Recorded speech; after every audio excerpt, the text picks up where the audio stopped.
Good morning students. आज हम करेंगे हिंदी सेकंड में पार्ट सेकंड शब्द निर्माण। ये तो आपको पता है शब्द निर्माण किससे होता है, वर्णों के सार्थक मेल से शब्द निर्माण होता है ना। तो आज इसी के अंदर है, शब्द निर्माण के अंदर है उपसर्ग, प्रत्यय और समास। तो सबसे पहले हमारा उपसर्ग, पहले शुरू से ही पढ़ देते हैं, थोड़ा समझ जाओ अब ये कि उपसर्ग कैसे होते हैं। आप जानते हैं कि व्याकरण में सार्थक ध्वनियों और वर्णों के मेल को ही शब्द कहते हैं। ये तो पता है ना आपको, शब्द किसे कहते हैं। हमारी भाषा में कुछ शब्द तो ऐसे भी हैं जिनके जो एक ही वर्ण से बने हैं, जैसे आ, ए, ओ, औ यानी स्वर। अधिकांश शब्द एक से अधिक वर्णों से मिलकर बने होते हैं। शब्दों का वाक्य में प्रयोग करके हम अपने मन के भाव, विचारों और सूचनाओं का आदान प्रदान करते हैं। ठीक है, ये तो आपको पता लग गई शब्द कैसे बनते हैं। और फिर आगे है, मैं समझा दे रही हूँ, आप ध्यान से सुनिए, समझिए, तभी आपको समझ में आएगा, नहीं तो फिर इसके अलावा ऐसे समझ में नहीं आएगा आपको। सबसे पहले, असल में कुछ शब्द मूल या ऋण होते हैं। कोई नहीं जानता कि पेड़, पौधा, पत्थर, आसमान आदि का या उठना, बैठना, हंसना आदि का वही अर्थ क्यों है। ऐसे शब्द मूल या रूढ़ शब्द कहलाते हैं, यानी ये मूल शब्द कहलाते हैं जिसमें न प्रत्यय है न कोई उपसर्ग लगा होता है। इन शब्दों में जब हम इन शब्दों में नए नए शब्द बना सकते हैं इन शब्दों से, तो इन्हें क्या कहते हैं, व्युत्पन्न। यानी मूल शब्द से हम जब नए शब्द बनाते हैं तो उसको कहते हैं व्युत्पन्न शब्द। ठीक है, जैसे आप दिन, दिन का तो ये हमारा क्या मूल शब्द है। आप इसके आगे या पीछे कोई नया शब्द लगा करके जब हमारा नया शब्द बन जाता है तो उसको कहते हैं हम व्युत्पन्न शब्द। जैसे प्रति लग गया तो प्रतिदिन, तो हमारा हो गया प्रति उपसर्ग हो गया और दिन हमारा मूल शब्द है और नया शब्द बन गया प्रतिदिन। इसी तरह से दूर दिन, दूर लगा करके दूर दिन हो जाता है दिन, और पीछे लगा कर दिनकर, दैनिक, दिन भर। इसी तरह से मान, बल, सब आगे लगाने से तो उपसर्ग तब भी इसके अर्थ में परिवर्तन हो जाता है। आगे और पीछे लगाने से इनके अर्थ में परिवर्तन हो जाता है। अब आते हैं हमारे ऊपर दी गई तालिका के में मूल शब्द में से उत्पन्न व्युत्पन्न बनाने की 3 विधियाँ होती हैं। 3 विधियाँ होती हैं, कौन कौन सी वो, उपसर्ग, प्रत्यय और समास। उपसर्ग तो होते हैं जो शब्द के मूल शब्द के आरंभ में जोड़ करके नया शब्द उत्पन्न करते हैं, उन्हें कहते हैं हम उपसर्ग। और जो मूल शब्द के पीछे लग के नए शब्द बनते हैं तो उन्हें हम कहते हैं प्रत्यय। और समास वे होते हैं शब्द के साथ अन्य शब्द को जोड़कर शब्द रचना करते हैं। जैसे मान, सम्मान, मान एक शब्द है और सम्मान अलग शब्द है। दिन भर, दिन अलग शब्द है, भर अलग शब्द है। तो ये होते हैं हमारे समास।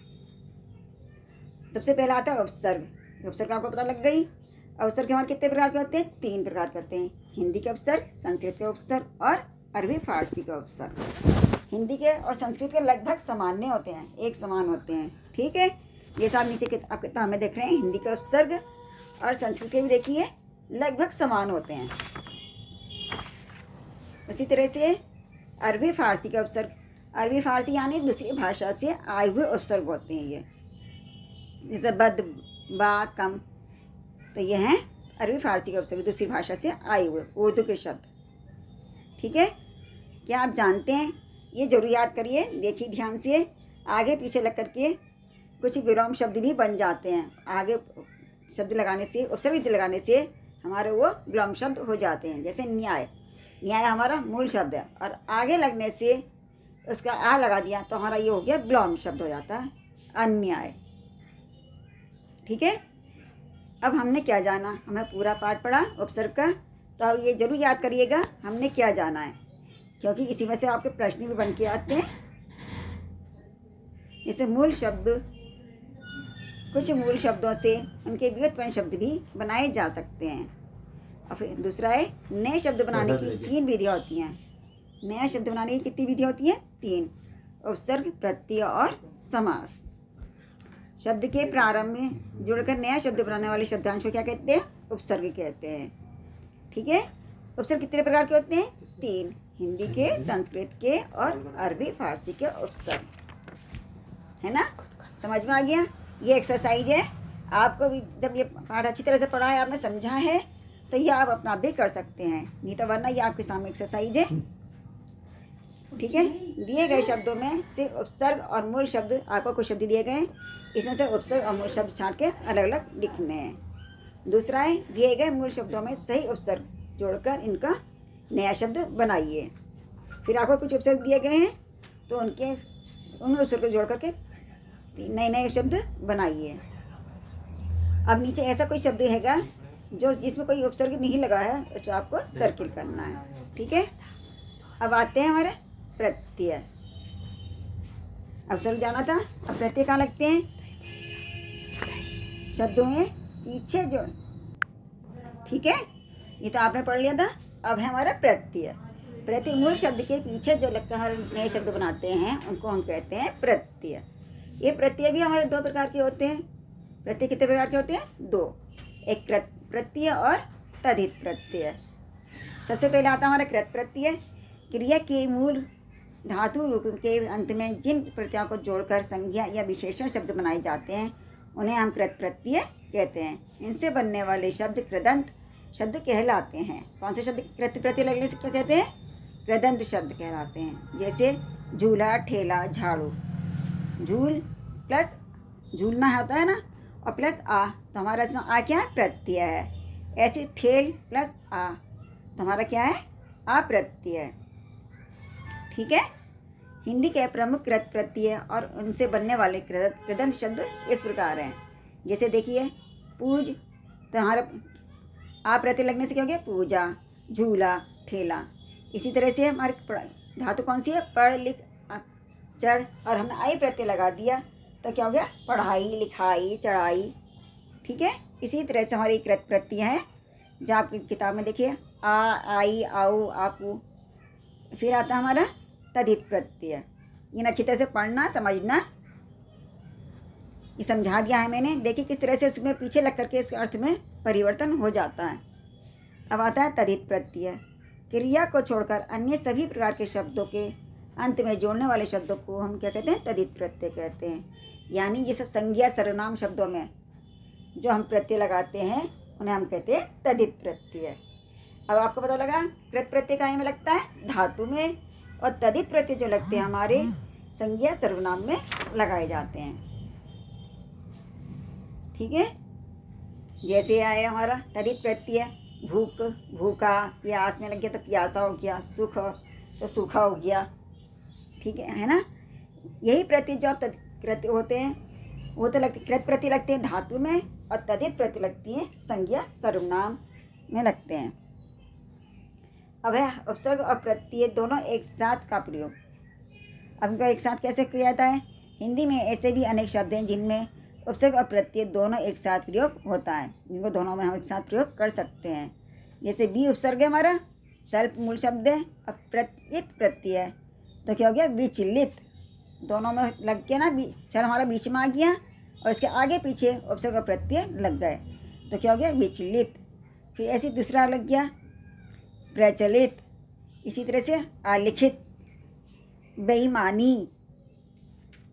ठीक है, जिसमें प्रत्यय उपसर्ग दोनों साथ लगते हैं वो भी आते हैं। क्या आप जानते हैं? अब देखिए, आपने दोनों चीज़ें पढ़ी, उपसर्ग प्रत्यय। जल के पर्याय के साथ दा प्रत्यय, बादल के प्राय, जैसे लग गया जलद, नीरद, पयोद, बारिद। और जल के प्रयोग के साथ जा भी लग के गए तब भी कमल के पर्यायवाची शब्द बन जाते हैं। जल है जलज, नीरज, पयोज, बारिज। ठीक है, अब हमने क्या जाना? अब हमने प्रत्यय और उपसर्ग पढ़ा। हमने जाना शब्द के अंत में जुड़कर नए शब्द बनने वाले शब्दांश को प्रत्यय कहते हैं। प्रत्यय कितने प्रकार के होते हैं? दो, कृत और तद्धित प्रत्यय। ये आपको अच्छी तरह से याद करना है हमने क्या जाना है, क्योंकि किताब का मूल रूप यही होता है। क्रिया के मूल धातु रूप के अंत में जिन प्रत्ययों को जोड़कर संज्ञा या विशेषण शब्द बनाए जाते हैं उन्हें हम क्या कहते हैं? कृत प्रत्यय कहते हैं। क्रिया को छोड़कर अन्य सभी प्रकार के शब्दों के अंत में जुड़ने वाले प्रत्ययों को तद्धित प्रत्यय कहते हैं। समझ गए ना? अब यह इसकी एक्सरसाइज प्रत्यय की। जैसे आपको यहाँ कुछ शब्द दिए गए हैं, उसमें से आपको प्रत्यय और मूल शब्द अलग अलग लिखने हैं। फिर आपको यहाँ पर कुछ शब्द दिए गए हैं, तो उसमें प्रत्यय लगा करके नया शब्द बनाना है। इसी तरह से दिए गए प्रत्ययों में से 3 नए शब्द बनाइए। आपको कुछ प्रत्यय दिए गए हैं, उनसे आपको 3 नए शब्द बनाइए, जैसे थकान, मिलान, उड़ान, बदनामी, बेईमानी। इस तरह से आपको बनाने हैं। कोष्ठक में दिए गए उपयुक्त उपसर्ग या प्रत्यय जोड़कर खाली स्थान भरिए। आपको सही प्रत्यय जोड़कर खाली स्थान में भरना है। आपको मूल रूप दिया गया है, उसमें सही प्रत्यय लगाकर खाली स्थान भरने हैं। अब आता हमारा समास। ठीक है, समास का क्या अर्थ होता है? समास का अर्थ होता है संक्षिप्त या छोटा करना। शब्दों के समूह, जब हमारा वाक्य बहुत बड़ा हो जाता है तो हम उसको छोटे रूप में लिखते हैं, इसका एक शब्द देते हैं, तो उसे हम कहते हैं समास। जैसे वाक्यांश के लिए एक शब्द लिखना, तो वो हमारा होता है समास। दिए गए दोनों वर्णों, ठीक है। अब ये तो हमने समास का समझे। समास का अर्थ होता है संक्षिप्त करना, छोटा करना। आप चित्र देख रहे हैं, दिए गए दोनों वर्णों को लिख पढ़िए और समझिए। देखिए, आप दोनों देखिए। महान थे जो राजा के, ऐसे दशरथ के पुत्र राम ने लंका के पति दश थे आनंद जिसके, उस रावण को मार गिराया। यह वाक्य कैसा लग रहा है? बड़ा अटपटा लग रहा है, पढ़ने में अच्छा नहीं लग रहा। अगर यहीं इसकी जगह हम समास का प्रयोग करके हम सही से लिखें तो ये वाक्य हमारा बहुत सुंदर और अच्छा हो जाता है। जैसे महाराज दशरथ के पुत्र राम ने लंकापति दशरथ को मार गिराया, है ना? तो बहुत सुंदर अच्छा हो जाता है। तो कहीं बहुत सी जगह ऐसे होता है कि हम कहानी लिखते हैं, कहानी बहुत बड़ी करने के लिए हम कई शब्दों का, वाक्यों का बड़ा चढ़ा कर लिख देते हैं, और लेकिन पढ़ने में वो अटपटी लगती है, अच्छी नहीं लगती। तो वहाँ कहीं कहीं हमें समास का भी प्रयोग करना ज़रूरी हो जाता है। इसी तरह से समास के भेद। समास के कितने भेद होते हैं? समास 6 प्रकार के होते हैं। सबसे पहला अव्ययीभाव समास, तत्पुरुष समास, कर्मधारय समास, द्विगु समास, दमदम समास और बहुव्रीहि समास। अब आता हमारा अव्ययीभाव समास। अब इनके समास की भेद हैं। तो वो अव्ययीभाव समास किसे कहते हैं? जिन समस्त पदों का पहला पद अव्यय होता है तथा पूरा समस्त पद भी अव्यय बन जाता है, उन्हीं को हम अव्ययीभाव समास कहते हैं। जैसे प्रतिदिन, यानी प्रत्येक दिन या दिन दिन, आजीवन, जीवन भर, यथाशक्ति, शक्ति के अनुसार, ये हमारे अव्ययीभाव समास है। तत्पुरुष समास, जिन समस्त पदों का उत्तरद मतलब दूसरा पद प्रधान होता है, अर्थात जिसके आधार पर क्रिया में बदलाव होता है वही पद प्रधान होता है, तो उन्हें हम क्या कहते हैं? तत्पुरुष समास। जैसे राजपुत्र, तो राजा का पुत्र, राजमहल, राजा का महल, जिसमें कारक का प्रयोग होता है। कारक आप समझते हो ना, कर्ता ने कर्म को करण से, तो उन सब प्रयोग होता है, उसे कहते हैं हम तत्पुरुष समास। जैसे हस्तलिखित, हाथ द्वारा लिखित, अकाल पढ़ना, अकाल पीड़ित, अकाल से पीड़ित, आराम के लिए कुर्सी, रसोई का घर, रसोई के लिए घर। अब आता है हमारा कर्मधारय समास।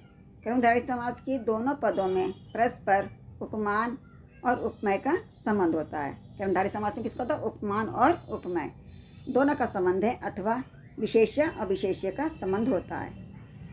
इससे विशेषण किसकी विशेषता बताता है, उनका संबंध होता है। जैसे चरण कमल, कमल के समान चरण, देख रहे हैं आप, इसे विशेषण है हमारा कमल, और विशेष्य क्या है? चरण। ऐसी कर कमल, कर के समान कमल, चंद्र मुख, चंद्र के समान मुख, मतलब विशेषण और विशेष्य का संबंध बताने वाले शब्दों को कर्मधारय समास कहते हैं। अब आता है द्विगु समास। जिस समस्त पद का पहला पद संख्यावाचक विशेषण होता है उसे द्विगु समास कहते हैं। जिस समास में हम यानी हमारी गिनतियाँ आती हैं, 1 2 3 4 5 6 7 जितनी भी हों, तो उसमें होता है हमारा द्विगु समास।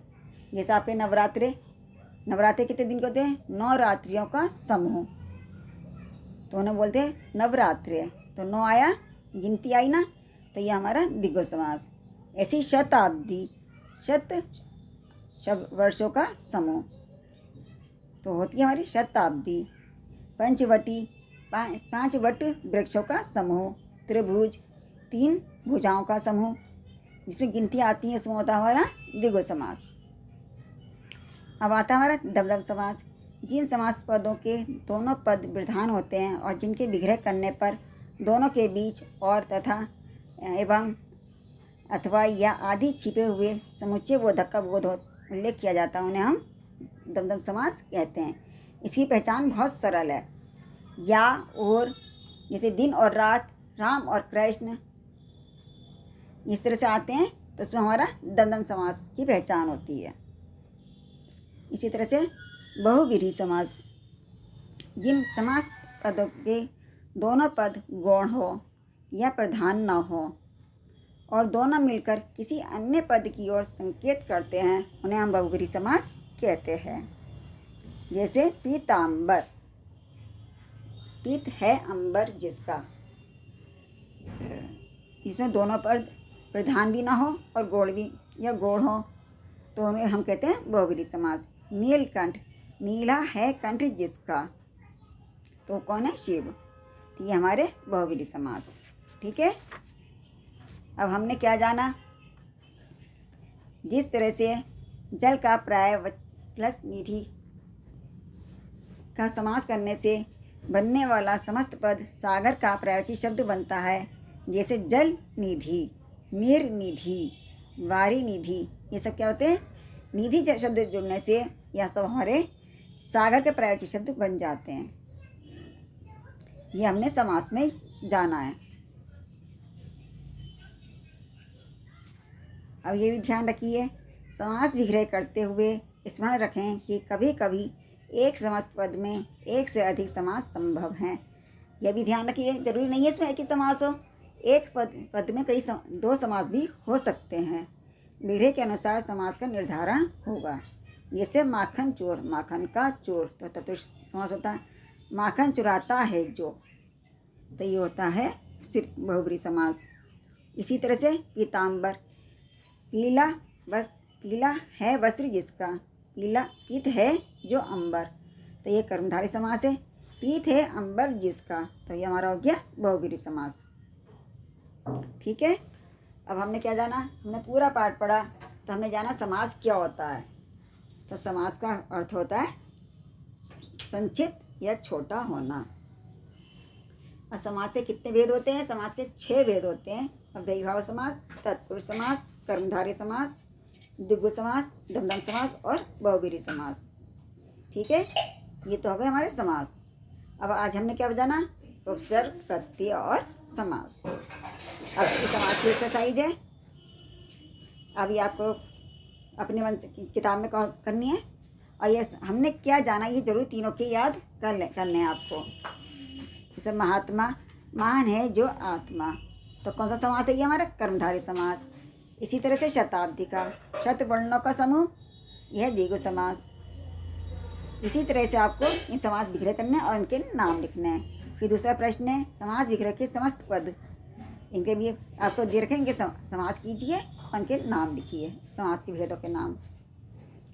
अब यहाँ वाक्य में आपको समास करने हैं, समास और फिर उसका नाम लिखना है। जैसे हम प्रत्येक दिन की जगह हम क्या कर दिया? प्रतिदिन गृह कार्य करते हैं, तो ये हमारा अव्ययीभाव समास। ठीक है। इसी तरह से अब आपको यहाँ पर कुछ, ये तो देखते अच्छा संवाद के उसमें दे रखा है आपको, जैसे नया बातचीत करिए और यहाँ पर समास शब्द का प्रयोग करिए और 2 तालिका दे रखी है, दोनों तालिका को जोड़ करके एक समास बनाइए। अब स्वयं परीक्षण, यह है सही विकल्प। प्रत्येक शब्द के सही उपसर्ग और शब्द खंड पर सही का चिन्ह लगाइए। जैसे स्वागत का दे रखा उन्होंने, सु प्लस आगत, तो सही लगाइए। उपसर्ग छाटिए, उपसर्ग और हमारे अलग हो जाते हैं। ऐसी दूसरा है, दिए गए प्रश्नों के में से उपयुक्त उत्तर पर सही का निशान लगाइए। यहाँ आपकी एक्सरसाइज तीनों मिक्स हैं, उपसर्ग, प्रत्यय और समास की।